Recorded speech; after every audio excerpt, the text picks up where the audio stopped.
Everyone, good afternoon. My name is Omer Zohar, and I lead the research team at Topspin Security. And we don't have a presentation.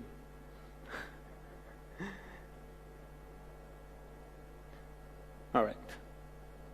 There we go.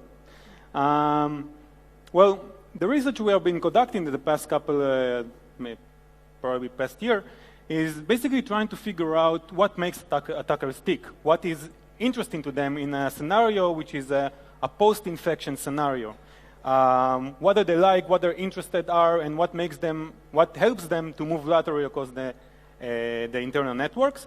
And if you can use it to our advantage as defenders and apply it by using deception. So I'd like to share some of the conclusion we did on the research today. But first of all, let me take you into one of the scenarios, the most common scenarios that we encounter, which is, all right, you're now as an attacker, you spend months preparing, gathering intelligence, delivering whatever exploits, phishing emails, whatever you want, and then you finally gain access to some workstation inside your target organization. Your target is now to move laterally in the network, find whatever you came in for, exfiltrate it, and walk away. So as you look at your first initial workstation, you find three different pieces of information that might help you move along. So what you got here, you got some juicy-looking email with some admin URL. You got the Credman with some terminal services for internal RDP. And you have some SSH to some cloud IP address. So let me ask you, show of hands, who think number one is the more lucrative? The more lucrative. Who says number one? Okay. Who says number two? I see almost no there. And number three? Okay, so it's almost a tie from what I can see of you. And so this is basically the question that we have been asking and trying to answer in our research. So what we're going to talk today is, first of all, why do we even talk about deception in a post-breach scenario? Then we're going to talk about our first ever research that we put deception to the test to test the effectivity of different deception solutions in all sorts of scenarios. I will show you a little bit about how do you employ and how do you build these detection devices. And then we're going to talk a little bit about our research results. So we're going to have fun. So why post-breach detection, and why do we even care? So everybody knows today that perimeters are patchy, and if given enough time, they can easily bypass. Then internal network are still a very chaotic place, multiple protocols, multiple applications, very little security, which leaves fertile ground for attackers to basically, once they're inside the LAN, to roam around and do whatever they want. As attackers, they have the most advantages, most of the advantages in the attack. They have the initiative, they have the veil of anonymity. Only they know what is their true target, and they have time to try and try again until they succeed. On the other hand, as defenders, we don't know who is attacking us. We don't know when the attack is going to come. We don't know if what we see is even an attack or it's a false positive, which happens a lot. So defenders, they have to end up defending everything from everything all the time. But defenders do have one main advantage, which is their inherent control of the assets in the network and the information on them. So if you prepare correctly and control the information on your network, you can use that in order to deflect a would-come attack that would allow to deflect attackers from your main assets into a detection mechanism. And one way that we do it is by using deception. So what are the deception and how does it work? So every network is built from its assets, workstation servers, IoT devices, the connection between them, network devices, whatnot.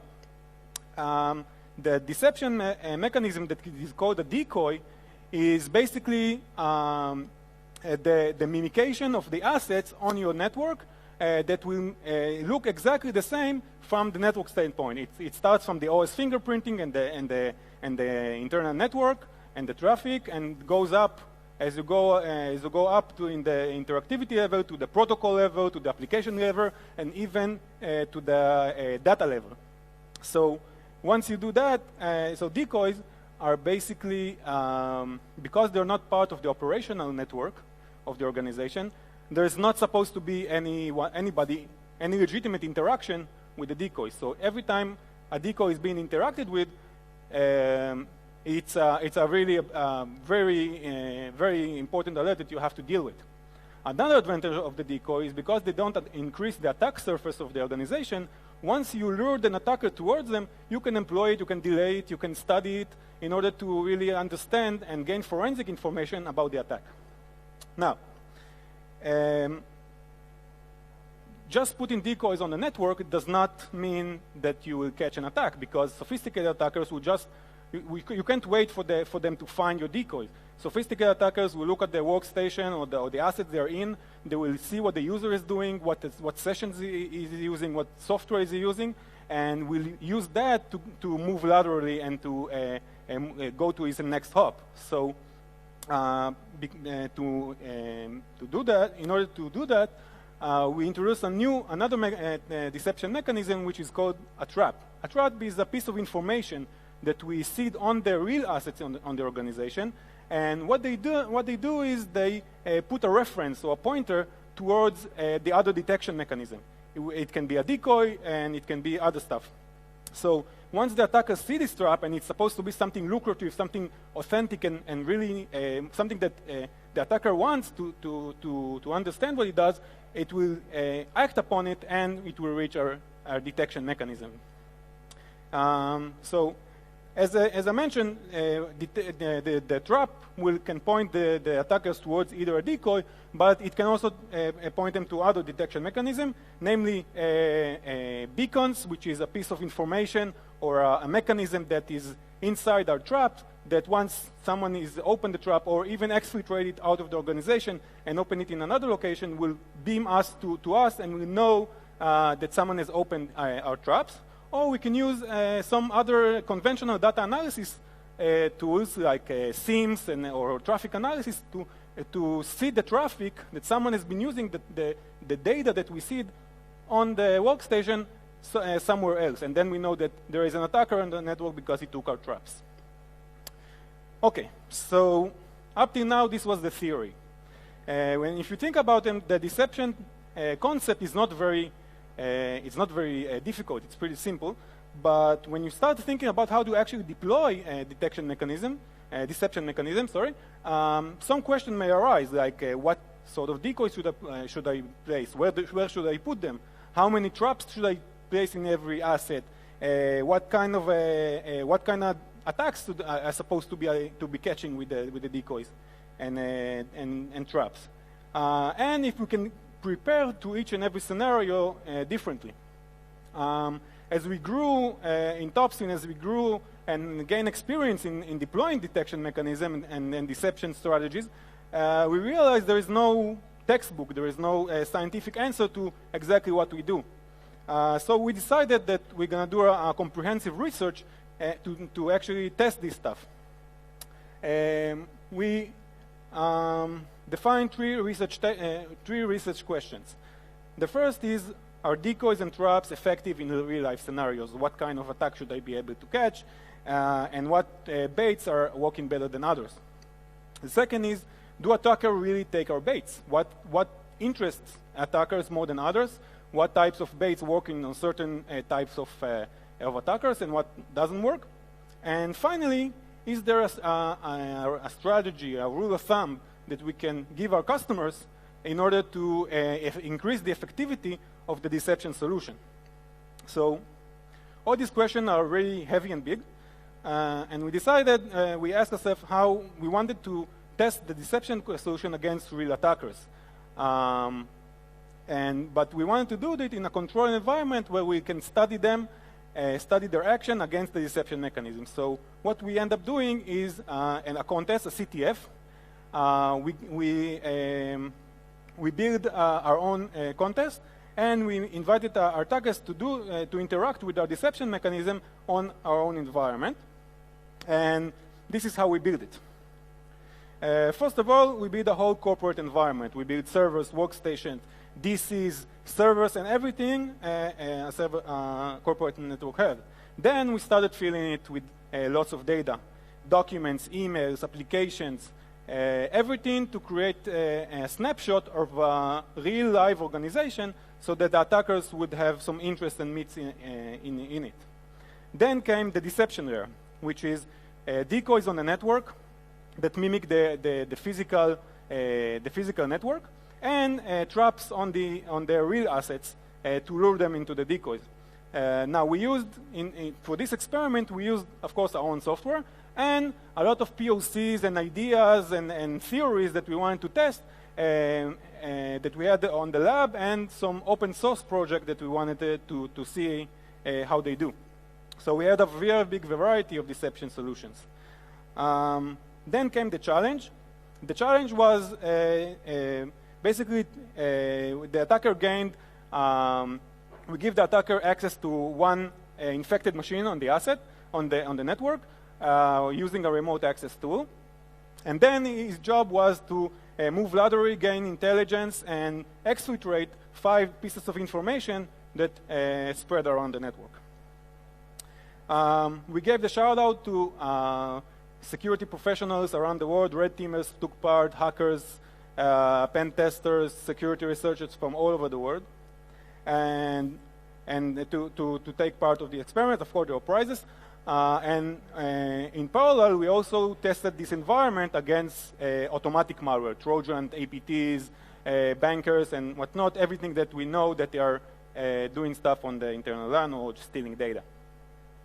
Our CTF ran for over a month. It's more than 50 security professionals took part. Each one spent 6 to 7 hours exclusively on the system. We analyzed 34 different malware samples and collected almost 2 million lines of log. So I'd like to share with you a little bit about what we learned. So as I mentioned, our CTF consisted of 5 parts, and we wanted to see how people were doing in each one of the parts. And what we saw is that the amount of time they took, amount of work they did in each one of the parts decreased dramatically as they progressed in the CTF. Now, it's not because it got easier. Actually, the first task, which was the easiest one, was just to find the data that they had to find was already inside the initial infected machine. So we thought it would be very, very easy task to start things off.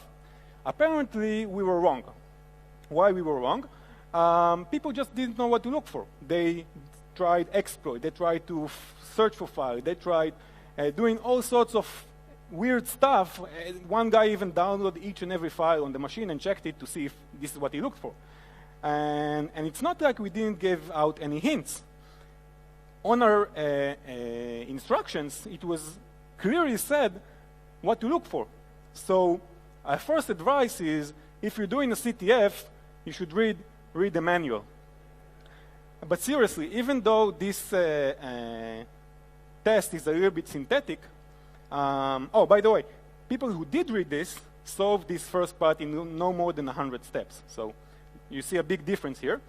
And when you think about it, although this is a little bit synthetic, this difference mimics the difference between an attacker who is prepared, who have knowledge, who gather intelligence, and people who just, randomly came about or just didn't do their homework properly.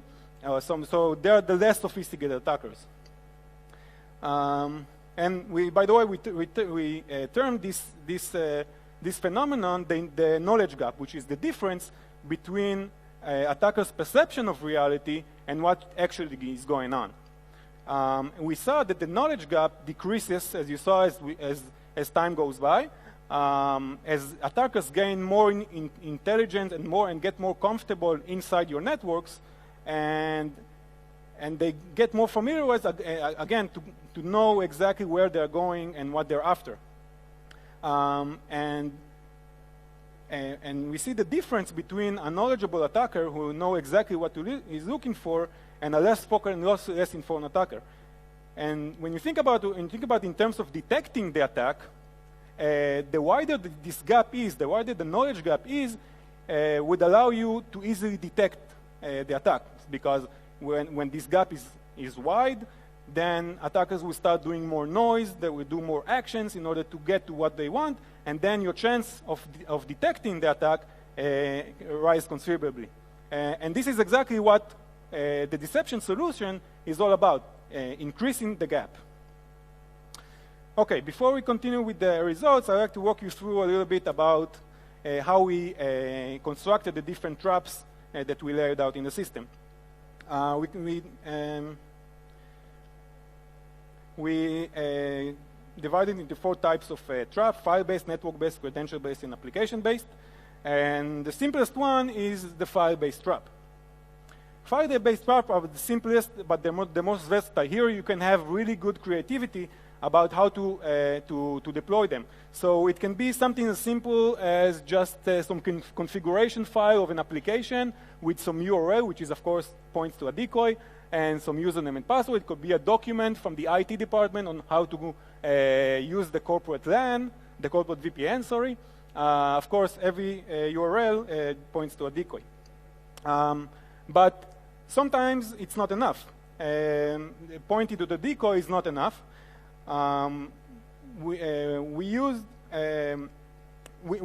Sometimes attackers will exfiltrate documents from the network directly to their own premise and maybe look at them there.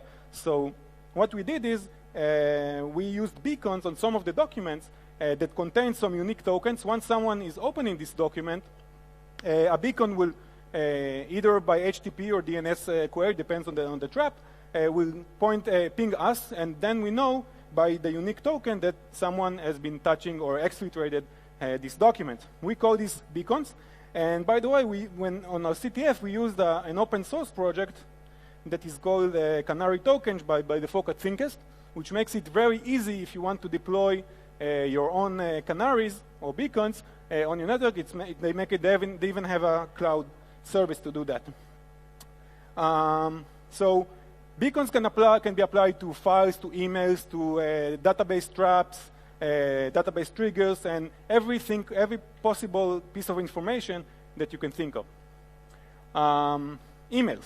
Emails have the credibility of being important because they are a conversation between 2 people. They basically have the same functionality as files, but we saw in our experiment that they have the better credibility, and indeed, this email that was the most triggered trap on our CTF, which is just some kind of SAP email that people were really interested about. So, as someone wise once said, remember this: when you control the mail, you control information. Yeah, he has a point there. So, moving on to network-based traps. So, network-based traps are really about how do we make attackers know about our decoys and let them know that there are other computers around. So the most basic stuff that almost any attacker would do to know who is these network neighbors on the local LAN is using the ARP cache. The ARP cache consists of a table of all the IP addresses and the MAC addresses of all the local LAN neighbors that this computer has been in contact with recently. So how do we employ deception into the ARP cache? So first of all, the most obvious solution, just add some static entries. This is very easy to do, but not very authentic. It can easily be seen as that it's static. Another way we found is by SYN spoofing. What we do is we send a SYN packet to some open ports at the asset. We send it from our decoy. What happens when you send a SYN packet to some open port or even a closed port, it doesn't matter, some packet will come back, either a SYN ACK or a SYN reset. In order to know where to return the packet, the asset needs to know the MAC address of the decoy, and then it will generate an ARP request, which of course we're going to answer. And what happens is that the IP address and the MAC address of the decoy would be from now on the cache, on the ARP cache. Do this from all the decoys once every few hours, and you make sure that every decoy address and IP would be on the ARP cache. In our experiment, we saw that the attackers who used the ARP cache had 40% more likelihood of accessing a decoy afterwards. Application-based traps. Application-based traps are basically use of all sorts of applications in order to put lucrative information for attackers. The most obvious candidates are SSH clients, RDP clients, browsers, and so forth. You can see here some examples for SSH clients. So the applications can either you can either put them in the registry or files, depends on the application. Basically, the most difficult part of building this kind of trap is to reverse engineer each and every application in order to know exactly what is the data structure and where to put each and every file or each and every session, whatever data that you want to put there, in order to do that. Fortunately, we don't have to do that because malware authors already done it for us. A lot of source code that has been leaked of all sorts of Trojans and bunkers in the past couple of years, most prominent was the Pony Trojan. It contains more than 200 applications, and all you have to do is just go to the source code, read what they're after, and do the trap yourself. So we know of more than 200 potential applications that you can trap. And finally, credential-based traps are basically all the traps that have to do with passwords and user logins in the Windows system. The most easiest place to put it is the Credman, which is not a very good place to put your passwords in because, as you know, a lot of people talked about it in the past few hours. Anyone with even a local admin account can use a tool like Mimikatz. You can't have a conversation in BlueHat without mentioning Mimikatz, of course. And you can see the password in plain text. So it's a very good place to put a trap. You can by default, every RDP password that you save on the Windows machine is being saved there, but you can do whatever IP address and port that you want. So this is the basics. Really, the more sophisticated is actually injecting credentials into the LSAS. So we make it look like a domain admin administrator has logged into this computer, and again, with Mimikatz, you can see the plain password. Of course, it's not the real password of the admin, and you can use any user account you want, either if it exists or doesn't exist. And there is a unique password that every asset gets. Over here, we also use a cool open source project called DSET by the guys at SecureWorks that they open sourced it I think maybe 6 months ago. And once attacker takes this password and sees it, he will try to act upon it. So whether he does it from the GUI or from the command line, this is just some of the stuff that attackers did on our CTF. So he would when he tries to log in, it obviously would be against the DC. There would be some network activity, and we will see over on the DC, we see that someone is trying to log in with this username. Because we know the password, a fast brute force would be done, and we can verify that he actually used this unique password that we put, and we know that he's been using he took our trap. Now, mind you that here we didn't use any decoys at all. We used a packet sniffer in order to know that someone has taken our traps, and you can do it also with the DC logs if you have access to them, and so forth. Okay, so to summarize this part, what are the guidelines of building a good trap? So first, as we saw, it has to blend in.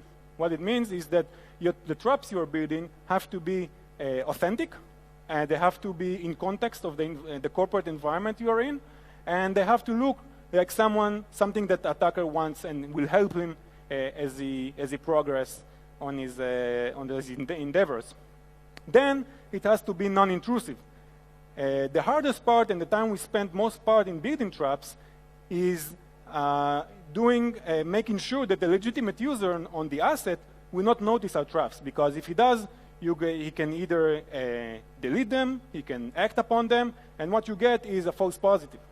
So you have to make sure that although you make the traps like that they will be visible to a would-be attacker that uses his own methods, but not to the legitimate regular user.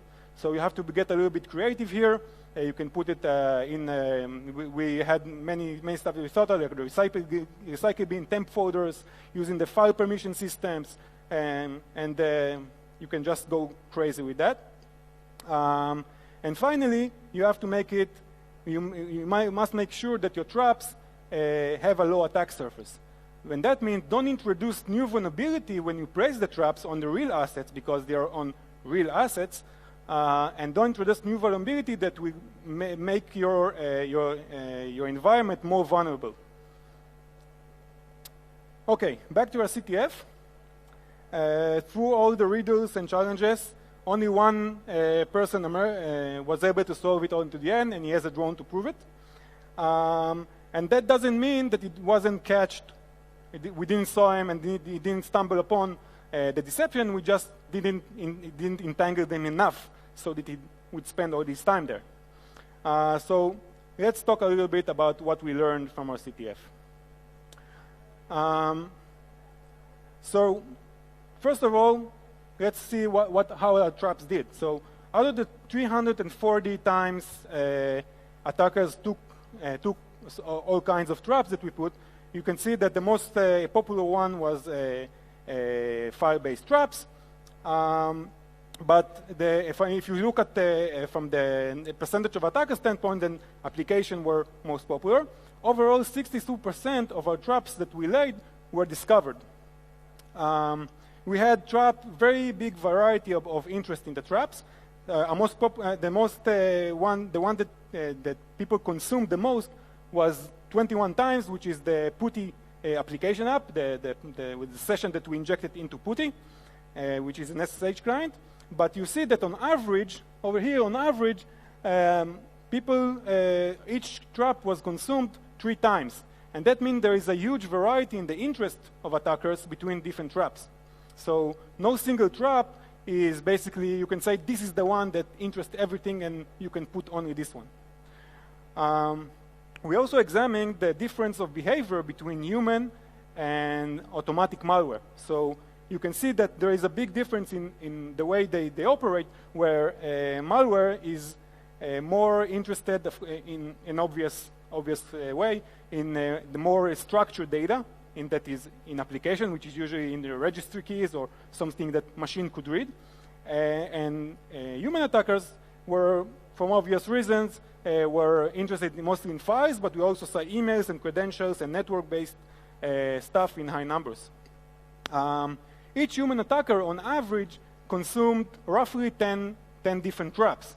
So this is a lot of information, if you remember the information gap, that we inserted into the attacker's mind. And now the question is, what did attackers do with this information? So what we saw is that, mind you, that if you remember what I told you about the traps, no two traps are alike. There are some traps that gave the attacker very specific information, like username, passwords, and here's the service, and you can go fetch it.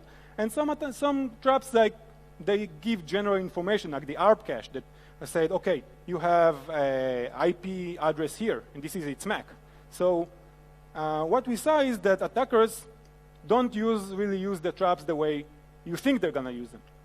So some of them ignore the trap data completely. Some of them act upon it and 2 hours later. Some of them meshed stuff together. They merged the data together. Some of them even gained more information, and they added on more information from what we told them by themselves. And I have a cool example to show you. One of the contestants in a CTF, he did a lot of interaction with our decoys. He spent, I think, few hours on them, and he accessed this list of decoy services. I think there's 10 of them here. So he was really interested in downloaded files and he entered those kinds of services. So we want to really understand what made him so interested in our decoys, because he spent a lot of time there. So we started backtracking, and we wanted to see if some of the traps that we had would lead them and to discover these decoys. So we started out with this email that he found, which says, okay, there's an email here, and they're talking about some RDP service in some IP. So he accessed that, fine. Then he found some FileZilla configuration file. FileZilla is an FTP client, and he used that. So he logged into, there are 3 here, so he logged into 2 of them. And there is a password that is hashed in each one of them. And the funny thing is that he didn't use the same exact password to each and one of them. He tried all of them on each FTP service. I don't know why. Can probably maybe he typed in, made typos or stuff like that, but he merged stuff from together. Then he found another RDP service on .rdp file we had lying around, and then he found this email that I showed you before, which was our most popular trap. He found that. So all in all, we managed to find hints to only 5 of the services out of the 10 that he accessed. So what about the other 5? We don't know. There is no trap leading them. There is no. We make sure he didn't do any scanning by itself. So how did he figure? How did he figure these decoys exist? We can only guess, but I guess he thought, well, okay, there is a RDP service, so probably there's a Windows machine, so there's an SMB. He tried port 80 because, I don't know. And he entered all these services even though we didn't even tell him. He built this information. The story that we gave him was interesting enough that he built upon it on its own. And he spent more than 4 hours on the decoys, downloading stuff, and well, at the time he had to use this time instead of solving the CTF, and of course he didn't get to the end because he spent all his time on the decoys. So this is an example of how contestant attackers can be tangled inside the web of deception instead going after the real asset in their organization. Back to our decoys. A contestant interacted roughly with 10 different decoy services on average. You can see that the number of decoy incidents were in tens of thousands. It was very, very high, so a lot of attackers interacting with them. But this only tells half the story, because if you look at the histogram of how of how many times attacker consumed each decoy, you can see that there is a long tail of 20% of the attackers that actually did a lot more than just 10 accesses. When we investigated, we noticed that most of these interactions were what we call a low-level interaction. A low-level interaction is a SYN or a ping packet or a UDP packet to the decoy, which many of you might probably guessed, which is a behavior that is network scanning. So people were scanning our network, obviously, but what you realize is when you have more than a few decoys on your network, network scanning is really a very noisy operation and can be easily detected. So people are doing scanning, stop. Okay, so even after we remove the low interactive events, we were left with an average of roughly 4 decoy interaction per attacker, which is still quite a high number, which means that attackers had hard time differentiating between real assets and the decoys. And we also compared the high interactive with the rest of the event. As you can see in the percentage of attackers, you see that there is almost no change. So between the low interactive and the high interactive events, which leads us to the conclusion that most of the attackers found the decoys believable enough, doesn't matter if they got there by a trap or by scanning. They found that they are believable enough in order to continue interacting with the decoy and basically spend some time there. And of course, once you interact with the decoy, you're being detected. Your cover is blown. You can also see that overall, 66% of our attackers in the CTF were detected using the decoy, using different decoys. But if you look at the chart, no single decoy servers crossed the 50% mark, which gives us the conclusion that there is no silver bullet in decoy. There is no single service that can show you and tell you that this is the most popular, the best one to put. You have to have variety because there is a big variety in the preference that attackers have when they do whatever they do. And finally, though the number of 66% of the attackers that we caught is impressive, you have to realize that this is not the only detection mechanism. Beacons and data analysis were two of the other detection mechanisms that we employ in the CTF. And if we combine all of them together, we get that over 100%, of course, with some overlap of our attackers on a CTF were detected. So just a small tidbit before we wrap it up. This is a conversation I had with one of the attackers because I had the privilege of giving each one of them exclusive access to the system. I could chat with them when they had difficulties.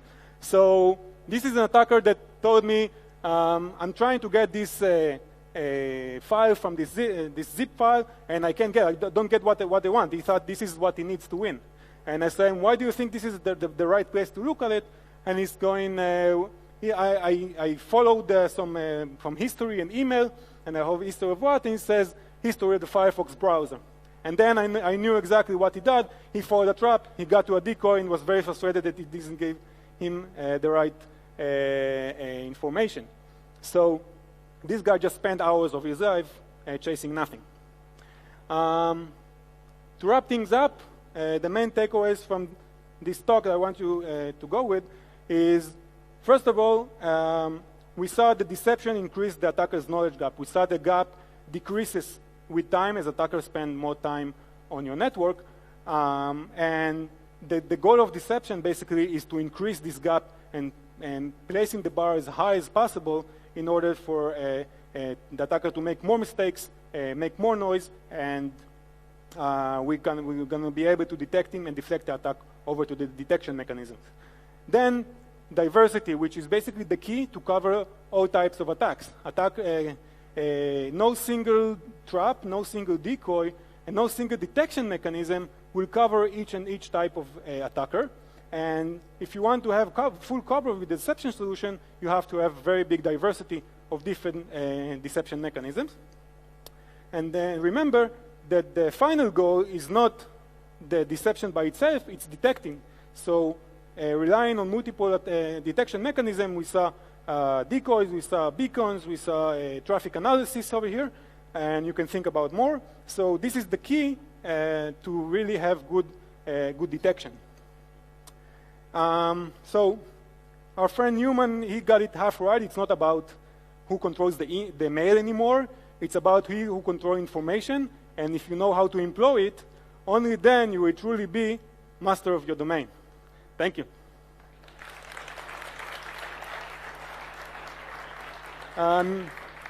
We had if you are interested in what I told you today, we have a full report, more than 30 pages of actually describing in depth whatever we did here, and there are more examples of traps and how we constructed them if you're interested. And